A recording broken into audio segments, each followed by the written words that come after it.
На окраине небольшой трассы в пригороде города Силвуда много лет жил одинокий пес. Местные жители называли его просто Шерри. Он был средних размеров, с короткой рыжей шерстью и всегда сидел на краю дороги, внимательно наблюдая за проезжающими машинами. Никто не знал, откуда он появился, но каждый водитель, проезжая мимо, не мог пройти без чувства жалости. Пес выглядел грустным и одиноким, будто ожидал кого-то важного. Со временем люди пытались помочь Шерри. Его забирали домой на несколько дней, кормили, давали теплую постель, а затем отвозили в приют.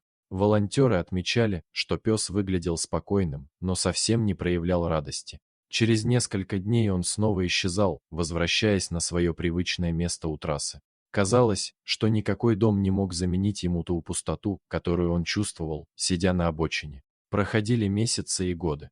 Шерри становился все старше, но привычка оставаться рядом с дорогой оставалась неизменной. Люди продолжали кормить его, приносили воду и теплое одеяло. Зимой местные жители начали интересоваться, почему пес так привязан к именно этому месту. Никто не мог понять, что связывает его с краем трассы, где ему угрожали машины, а зима и летняя жара делали жизнь здесь особенно суровой. Только через много лет, когда один из местных подростков, случайно разговаривая с пожилым фермером, узнал старую историю, все стало ясно. Оказывается, 8 лет назад на этом самом месте произошла трагедия. Хозяин Шерри, молодой мужчина по имени Андрей, разбился на мотоцикле, пытаясь объехать пробку на трассе. Никто не успел спасти его, дорога забрала жизнь человека, который был другом и хозяином для пса.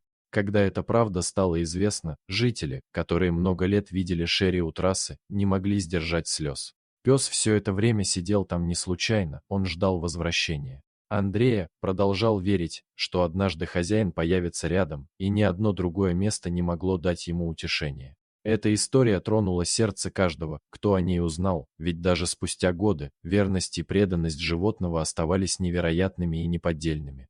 Сегодня Шерри живет с добрыми людьми, которые понимают его боль и заботятся о нем. Но иногда, когда он выходит на прогулку, он все равно тянется к краю трассы, словно проверяя, не появится ли там когда-нибудь его любимый хозяин. Дорогие зрители, если вам понравилась эта история, подписывайтесь на наш канал, ставьте лайк, пишите комментарии и делитесь этим видео с друзьями. До новых встреч!